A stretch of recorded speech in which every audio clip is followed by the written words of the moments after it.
श्री महाभारत कथा। अथ श्री महाभारत कथा। राधे राधे दर्शकों, महाभारत की कथा के तीसरे भाग में आपका स्वागत है।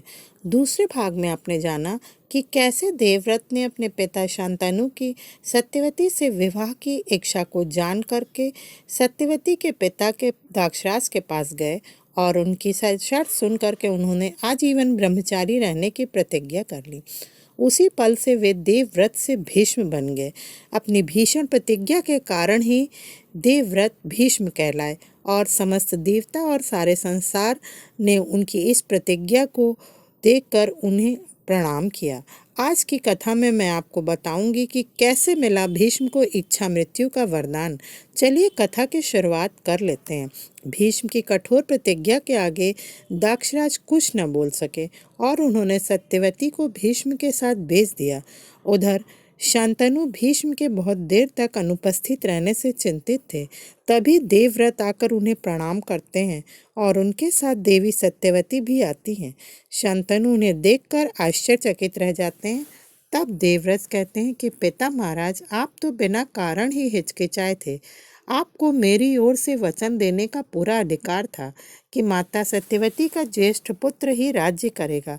और वे शांतनु से कहते हैं कि मैं हस्तिनापुर का नहीं, आपका पुत्र हूँ। आपके सुख की सेवा करना मेरा कर्तव्य है। इसीलिए इस कर्तव्य का पालन करने के लिए मैंने आजीवन ब्रह्मचर्य की प्रतिज्ञा कर ली। शांतनु अचंभित रह जाते हैं और कहते हैं, इतनी भीषण प्रतिज्ञा पुत्र? नहीं, मैं तुम्हें ऐसा नहीं करने दूंगा। और फिर हमें भरत महाराज से कर्म के आधार पर उत्तराधिकारी चुनने की जो परंपरा मिली है, उसका क्या? जो अभी तक जन्मा ही नहीं, उसका कर्म क्या? तब भीष्म कहते हैं, पिता महाराज, आप राजा हैं और मैंने दाक्षराज को वचन दिया है। आप मेरे वचन की रक्षा नहीं कर रहे हैं। तब शांतनु कहते हैं, तुमने तो मुझे अवाक कर दिया पुत्र। अब मैं तुम्हें इसके आगे क्या कहूँ? और मैं तुम्हें आशीर्वाद देता हूँ कि सुख दुख, शांति और अशांति के दोराहे पर खड़ा ये शांतनु तुम्हें वरदान देता है कि जब तक तुम स्वयं न चाहो तब तक मृत्यु लोक को नहीं त्यागोगे। पुत्र भीष्म, तुम्हारा नाम सदा अमर रहेगा। तुम जब तक चाहोगे जियोगे और मृत्यु तुम्हारी इच्छा के बिना तुम्हारे पास नहीं आएगी।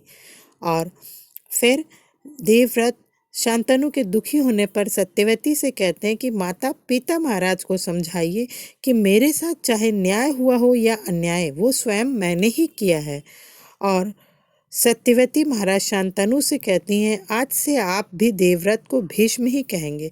तब शांतनु कहते हैं, हम ही नहीं, आज से त्रिलोक उसे भीष्म के नाम से ही पुकारेगा।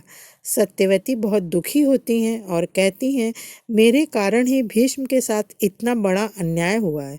मैंने काल का क्या बिगाड़ा जो उसने मुझे कटार बनाकर देवव्रत के हृदय में उतार दिया।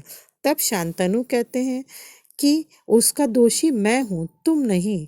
जब उसने प्रतिज्ञा ली तब तुम उसकी माँ नहीं थी, किंतु मैं तब भी उसका पिता था और अपने वर्तमान के सुख के लिए हस्तिनापुर का भविष्य दांव पर मैंने लगाया। और उधर राज दरबार में युवराज देवव्रत का स्थान रिक्त देखकर राजगुरु शांतनु से प्रश्न करते हैं कि युवराज का स्थान रिक्त क्यों है। तब महामंत्री उन्हें बताते हैं कि महाराज वचनबद्ध हैं, ये स्थान तब तक रिक्त रहेगा जब तक महारानी सत्यवती किसी कुमार को जन्म नहीं देती। तब राजगुरु कहते हैं कि महाराज को ये वचन देने का अधिकार किसने दिया और उन्होंने देवव्रत को युवराज के पद से क्यों हटाया और उसे युवराज क्यों बनाया जो अभी तक जन्मा ही नहीं। इस बात का उत्तर भीष्म कहते हैं कि मैं दूं राजगुरु, और आप मेरे कर्मों के लिए मेरे पिता महाराज को दोषी कैसे मान सकते हैं। हाँ, यदि वे मुझे मेरे कर्तव्य का पालन करने से रोकते तब भी वे अत्याचारी कहे जाते। और मैंने ये इसलिए किया कि एक दुखी राजा अपने राज्य का दायित्व कैसे संभाल सकता है। तब राजगुरु कहते हैं कि इसका दायित्व किसका है कि आगे आने वाला उत्तराधिकारी हस्तिनापुर के सिंहासन के योग्य ही होगा।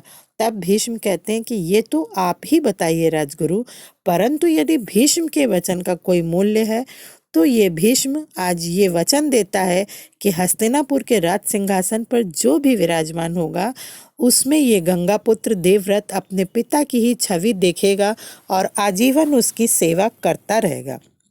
उधर शांतनु का अपराध बोध बढ़ता ही जाता है और वे कहते हैं कि मैं कैसा पिता हूँ पुत्र, अपनी प्रेम तृष्णा से विवश होकर तुम जैसे आदर्श पुत्र के जीवन को एक मृग तृष्णा में ढकेल दिया, और मैं कैसा राजा हूँ कि एक योग्य युवराज को उसके पद से हटाकर एक ऐसे बालक के हाथों में सौंप दिया जिसने कि अभी तक जन्म भी नहीं लिया है।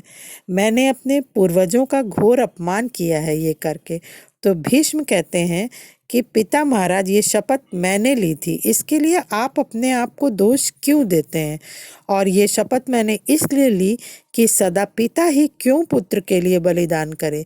क्या पुत्र का कोई कर्तव्य नहीं होता है? मेरे लिए आपके हृदय की गद्दी हस्तिनापुर की गद्दी से कहीं अधिक मूल्यवान है। फिर शांतनु कहते हैं कि यदि तुम्हारा होने वाला भाई इस राजगद्दी के योग्य ना निकला तब क्या होगा पुत्र? तब भीष्म कहते हैं कि तब जो वचन मैंने हस्तिनापुर को दिया वही वचन मैं आपको भी देता हूँ पिता महाराज, कि जीवन भर मैं कुरुवंश और हस्तिनापुर के राज सिंहासन की सेवा और रक्षा करूँगा, और इसके सिवा मेरे जीवन का और कोई लक्ष्य नहीं होगा। और जब तक मुझे ये विश्वास नहीं हो जाएगा कि हस्तिनापुर का सिंहासन अब योग्य हाथों में है, तब तक मैं ये मृत्यु लोक नहीं त्यागूंगा। उधर शांतनु और सत्यवती भीष्म के लिए अत्यंत चिंतित होते हैं और शांतनु कहते हैं कि भीष्म को इच्छा मरण देने वाला ये शांतनु आज अपने ही मरण का वरदान किससे मांगे। उनकी हालत अत्यंत खराब हो जाती है, उनका अपराध बोध उन्हें मृत्यु शैया पर ले आता है और वे सत्यवती से उत्पन्न अपने दोनों पुत्रों विचित्रवीर्य और चित्रांगद को भीष्म को सौंपकर स्वर्ग सिधार जाते हैं। तो दर्शकों, ये थी देवव्रत के भीष्म बनने और उन्हें इच्छा मृत्यु का वरदान मिलने की कथा। आशा है आपको पसंद आई होगी। अपना अमूल्य समय हमें देने के लिए आपका बहुत बहुत धन्यवाद। अगली कथा में हम इसके आगे की कथा के साथ फिर मिलेंगे। अगर आपको हमारा वीडियो पसंद आया हो तो उसे लाइक, शेयर और सब्सक्राइब करें और हमारी कमियों को कमेंट बॉक्स में कमेंट करके हमें अवश्य बताएं। जय श्री कृष्ण। राधे राधे।